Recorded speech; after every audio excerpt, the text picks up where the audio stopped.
Assalamu alaikum warahmatullah, barka da yan uwa. So kamar da kuke gani wannan ɗalibai sauka ne aka yi musu na Alqur'ani.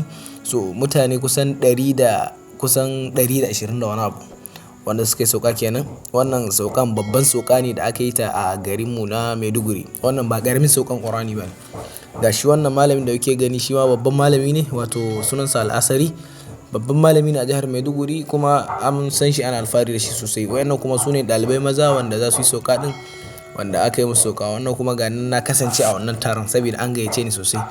So ga shi nan dai ina dan haskawa, ni ne mai face mask din nan da nake haska mutane. So gaskiya wannan saukan nan gaskiya yayi matukar burge ni sosai. Wannan kuma wani ɗalibi ne daga cikin wanda yake sauka, wanda suke saukan, yana fassara hadisi da yaren Zabarmanci. So ga shi nan dai mutane, ga shi nan tabarakar Rahman. Wannan ɗaliban da za su yi sauka, 'yan agaji ma sun yi iya ƙoƙarin su. 'Yan agaji gaskiya sun iya ƙoƙarin su, kuma malamai da dama sun halarci wannan taron. Saboda wannan taron ni ban ma taɓa ganin wani babban taro da aka yi ba.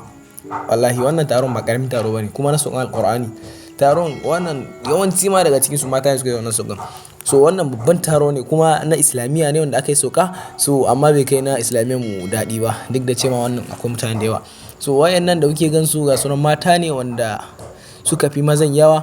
So wanda suke sauka kenan. Wayannan da kuke gani kuma akwai wasu za ku kalle su a zaune hakan nan dai, su uku, su kuma na harda ne, sun yi haddan Alqur'ani mai girma. So kamar yadda kuke gani an gayyace ni wannan wajen, gaskiya na sha mamaki sosai ba kaɗan ba. Ta yadda malamai, manya-manyan malamai na Maiduguri da dai wayansu malaman garuruka suka dawo, sun zo sun nuna bajintan sosai kuma sun ba da shawarwari. Wannan ko da kuke gani kuma maza ne, mazaje ne wanda suke sauka. Nan kuma filin wajen taron ne. Wannan kuma gift, wannan duk gift ne wanda za a ba wa ɗalibai. Ga allo, idan kun kula ga allo na can wajen aje, duka na ɗaliban ne.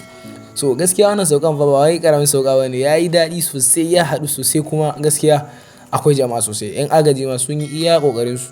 So kamar yadda kuke gani, can rumfan gefen can shine na mata, nan na maza. Nan kuma da kuke gani wajen da za a hau a yi bayani hakan nan dai, ko kuma karatu hakan nan dai. Ga allo na dai da sauransu. Gaskiya saukan nan guys an tashi kaina sosai. Ku duba mazan nan fa da suka jeru. Ina laifin yanzu a ce kana ɗaya daga cikin waɗannan da za su sauka, wani irin daɗi za ka ji. Wannan da kuke gani take karatu, ita gwana ce, ta haddace tun shekaran baya. Wannan kuma shine ɗalibi wanda yake fassara hadisi da yaren Zabarmanci. Kai gaskiya saukan nan an tashi kaina sosai ba kaɗan ba. Nan kuma shine ƙarshe, wato inda muke fitowa daga saukan bayan an tashi kenan. So gaskiya saukan nan ya daɗi sosai wallahi. Guys kar ku manta da agogon kwallo wani waje a rubuta alamar subscribe, sai ku danna alamar ƙararrawa. Za ku kalla sababbin shirye-shirye still da zarar na ɗora guys.